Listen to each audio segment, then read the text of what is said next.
Joe Rogan cannot stop lying on his podcast about Bruce Lee and Steven Seagal. And he put together a system of martial arts that incorporated everything that he learned, from grappling from Gene Lebell and karate from Chuck Norris and Tang Soo Do. What was that? Yeah, this move will stop you from choking out. So, you know, I was like, all right, Steven, let's try it. He choked him out instantly and he shit his pants.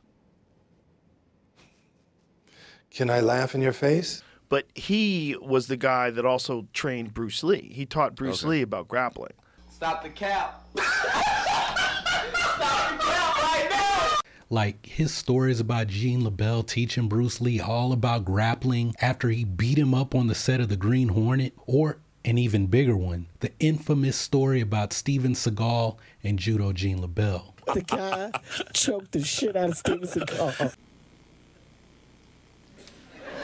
Change the subject.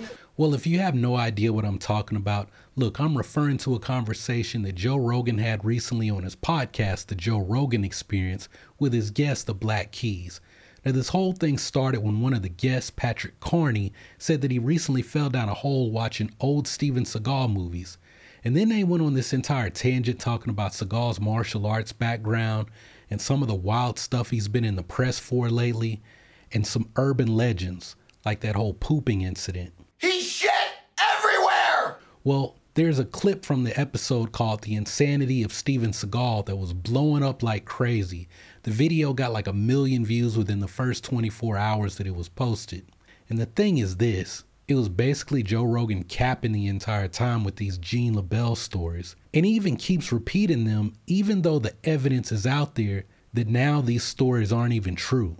So look, guys, the problem here is that, well, I mean, Joe Rogan is the biggest podcaster in the world, and he's also viewed by many as an expert when it comes to martial arts due to his past training in Taekwondo and Brazilian Jiu-Jitsu, and of course his involvement with the UFC.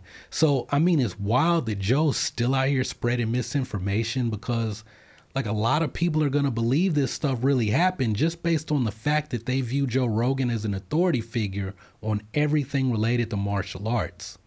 But anyway, look, let's go back to what happened on the Joe Rogan Experience. So as I was saying, Patrick mentioned that he'd been watching old Seagal films, and he asked Joe about some incident that happened on the set where Steven Seagal was choked out by somebody and then he pooped on himself. We've all heard that story, right? Lebell again lunged for Seagal, pinned him to the ground, and put him to sleep in a rear naked choke. According to one version of the story, while unconscious, Seagal lost control of his bowels, having had quite literally the shit beaten out of him. It's an absolute true story. Gene Lebell told me that story. And he walks up to Steven, front chokes him, yanks him in, rips him up like this, and Steven pissed his pants and dropped to the ground. Well, at that point, Rogan begins to tell them all about the late Judo Gene Lebell and how he was a judo champion and a catch wrestler and a trainer to all of these stunt people and combat sport athletes. And as Rogan is building up Gene Lebell, he also mentions how Gene was the person who introduced grappling to Bruce Lee and also had to teach him a lesson on the set of The Green Hornet. And here's the thing. Look, Judo Gene Lebell's list of credentials is absolutely true. Everything that he really accomplished is noteworthy and worth remembering. But notice that I said the things he really accomplished. These stories about Judo Gene Lebell fighting Steven Seagal and fighting Bruce Lee are nothing but urban legends. Neither one of those stories is true. So look, y'all, I'm about to cook, because I know that there's a whole lot of people out there who believes these myths and urban legends surrounding Gene Lebell and these guys, but I brought receipts today. Choke Steven. Puts him in a chokehold. Right? Steven's struggling. His feet squirming. He's searching for balance. He can't. It's like he's losing air a little bit, but you know, you got to tap out when you don't want it anymore. So. Probably the most embarrassing story floating out there about Steven Seagal is his alleged run-in with Gene Lebell on the set of a movie, which allegedly resulted in Steven Seagal being choked out and then pooping himself. Steven Seagal, all those karate movies, remember them things? He's shitting his pants, I think, twice. It goes, good old. And he beelines to the bathroom. He comes out. It smells like shit everywhere. The guy choked the shit out of Steven Seagal. My house is full of shit! He shit everywhere! Look what he did! He shit all over the wall! Well, what makes it even more embarrassing is that, well, it didn't even happen. You're saying that someone has created this sort of fable, this myth of an altercation that never even happened. And I know Joe Rogan says that Gene told him the story. I heard an unverified story about when Gene Lebell and Steven Seagal had a... Yeah, that's a true story. That's an absolute true story. Gene Lebell told me that story. In this video, he said that Gene told the story on a podcast episode, but I've been unable to find it. Gene Lebell. Who told the story on my podcast. Oh, that's hilarious. And I've looked for that episode multiple times over the last 2 years. What I did manage to find is an eyewitness account of what actually happened from the late Steven Lambert, a stuntman who just happened to be close friends with both Steven Seagal and Judo Gene Lebell. Now, I made a video about Steven Lambert's account of the incident, and according to Steven Lambert, the popular story about Steven Seagal and Judo Gene Lebell fighting on a set is entirely fabricated. What he said was that Steven Seagal and Gene Lebell were having a conversation about martial arts. Seagal bragged about his ability to escape any chokehold, and Gene Lebell was about to demonstrate a technique where he would put Seagal in a chokehold. And at that moment, as Lebell was moving behind Seagal to demonstrate the move, well, Seagal hit Lebell in the groin. He takes this hand, the free hand, and then you just karate chops me right in, you know, the old sisters.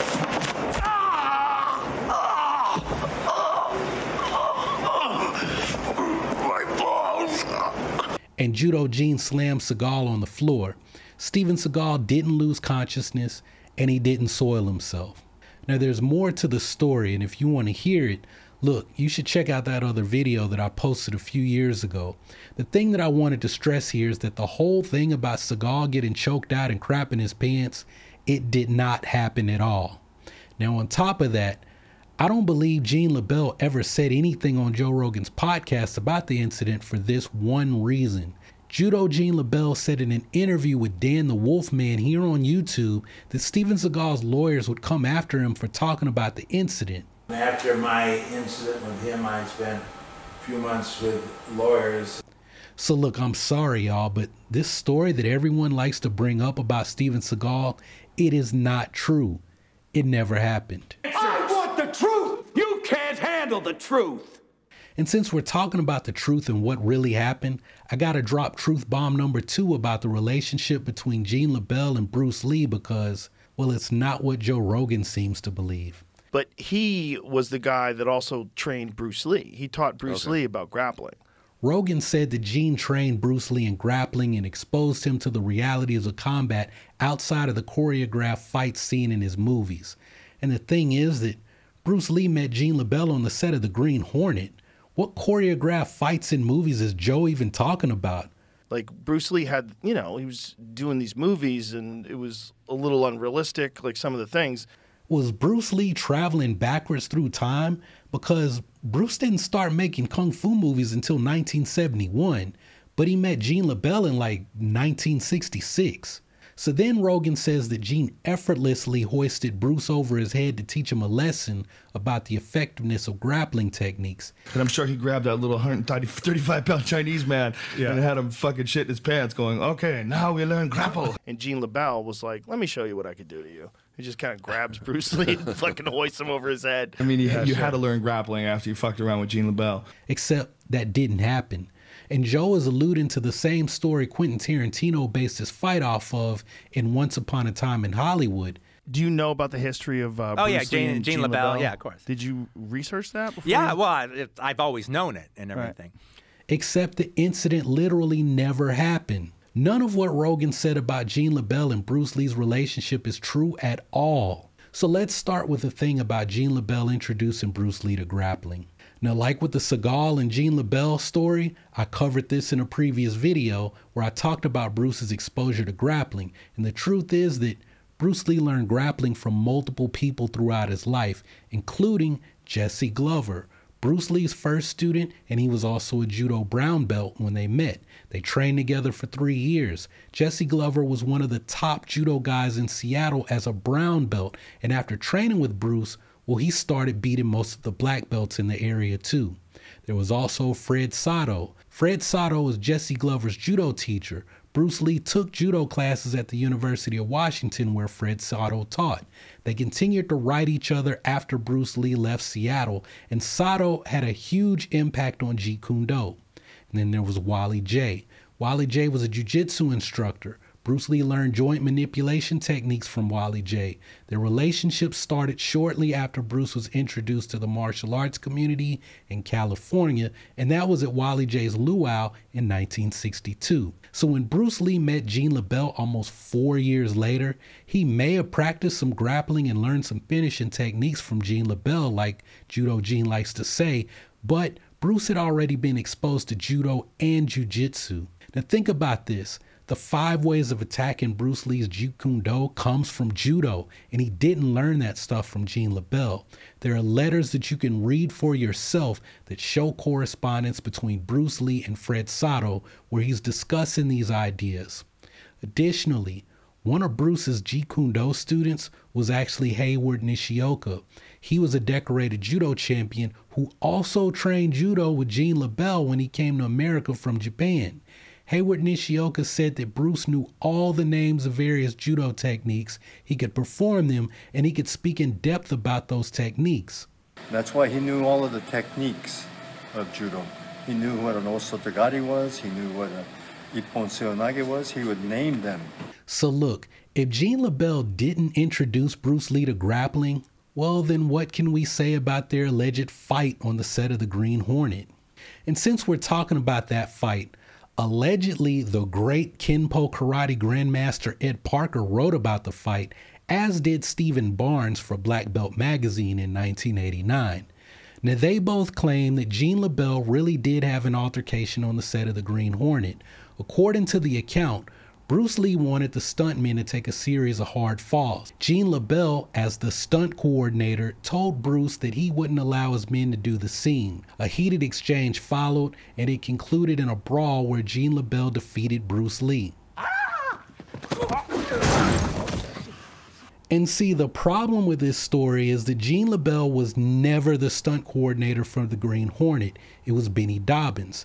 Benny Dobbins later spent time training Jeet Kune Do with Bruce, and he's that white guy who did the Jeet Kune Do photo shoot with Bruce Lee and Ted Wong. A lot of those pictures are floating around online.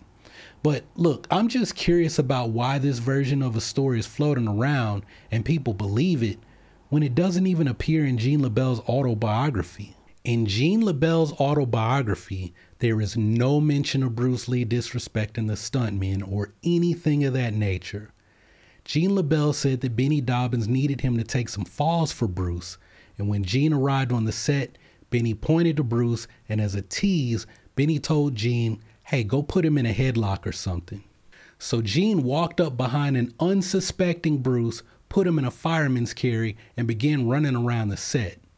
Now in the story, Gene says that Bruce was making all of the noises that he became famous for in his movies. And this is probably not true.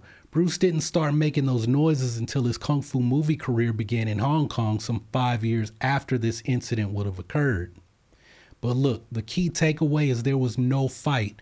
There was only some joking on Gene Lebell's part, which is consistent with the other similar stories in his autobiography with other wrestlers and stunt people that he liked. And it also supports what Stephen Lambert wrote in his autobiography about horsing around with Gene Lebell on the set of some movies. Well, if you're not convinced that someone made up these Gene Lebell stories to hurt the reputation of both Bruce Lee and Steven Seagal, well then I'm going to leave you with this last little bit of evidence. The Bruce Lee incident, that would have occurred in 1966, and the Steven Seagal incident was in the early 90s, so roughly about 25 years apart. Why do the stories sound exactly the same? In both stories, Gene Lebell is the stunt coordinator who's looking out for his guys. The martial arts star makes some demands that don't sit well with the stunt coordinator, so Gene has to step in, stick up for his guys, and teach the martial arts diva a lesson. But Gene Lebell wasn't the stunt coordinator on the film with Seagal. It was Conrad Palmisano. And I was with a guy called Conrad Palmisano, who is still a legend and one of the greatest stunt coordinators in the history of Hollywood. Just like how Lebell wasn't the stunt coordinator for the Green Hornet. And if he wasn't the stunt coordinator, well then how was he sticking up for his guys? Who were the stunt people complaining to if Gene wasn't their boss? Like I said, sometimes we need to ask questions when we hear all of these stories. But I don't completely blame Joe Rogan for spreading these false stories, especially about Bruce Lee. I mean, I know Rogan and Gene had a very close relationship. And maybe for Gene, he really did believe that he introduced Bruce Lee to grappling. And he actually says he did multiple times in his autobiography. But I guess Gene Lebell didn't really know Bruce Lee's martial arts background and training as well as he thought he did. And the other thing is this. Gene Lebell was known to have been a bit of a storyteller from his wrestling days. And it seems like he was always in character and always trying to present himself as the baddest man alive. But look, I know some Rogan fans are going to try to say this, but I don't want Rogan canceled. And I'm not going to tell people to stop listening to him either. I mean, I know I'm not. But what I would like is if Rogan actually took the time to look into some of these people and some of these stories. He's got a tremendous platform. And instead of telling people these stories about how Bruce Lee thought he could go around kicking people in the head until he met Gene Lebell, I wish he'd actually acknowledge what Bruce Lee actually accomplished. Now, I also wish that he'd repeat what the late Judo Gene Lebell really said on his podcast about Bruce Lee. He said that he was a nice man, an amazing athlete, and that if he were around today to compete in the UFC, he'd be the champion of his weight class. He would have been a champion in the martial arts, the MMA, and you'd be interviewing him instead of me if he was still alive. That's pretty good for just an actor. But just to let you guys know that I'm not just some Bruce Lee fanboy who believes that Bruce Lee was an invincible fighter or whatever the latest straw man argument people are using against me and my channel is. I do believe that if Bruce Lee had a fight with Gene Lebell and Gene was able to get his hands on him, he'd beat Bruce. That's the thing though, if he could catch him. Hayward Nishioka said as much. He said that he could beat Bruce on the ground. The problem is getting him there. He was too fast for everyone in his era, including those famous karate champions who claim that Bruce never fought anyone. So you might want to stay tuned because I got some videos on that coming in the future. But anyway, if you want to hear more about Bruce Lee, I have a new series called Bruce Lee, The Untold Truth, where I'm going through his life separating the myths from the facts. And you should check out the first video in the series that gets into the whole thing about Bruce Lee's street fighting and gang involvement when he was growing up in Hong Kong. There's some interesting stuff that few Bruce Lee fans have talked about here on YouTube. But anyway, y'all, I got to get to work on my next video, which is going to deal with another one of Bruce Lee's real fights and challenges. So check back next week for that video. And hey, you might want to subscribe if you haven't already. But on that note, hey, y'all keep training, remember to breathe, and come back and holler at me on the next video.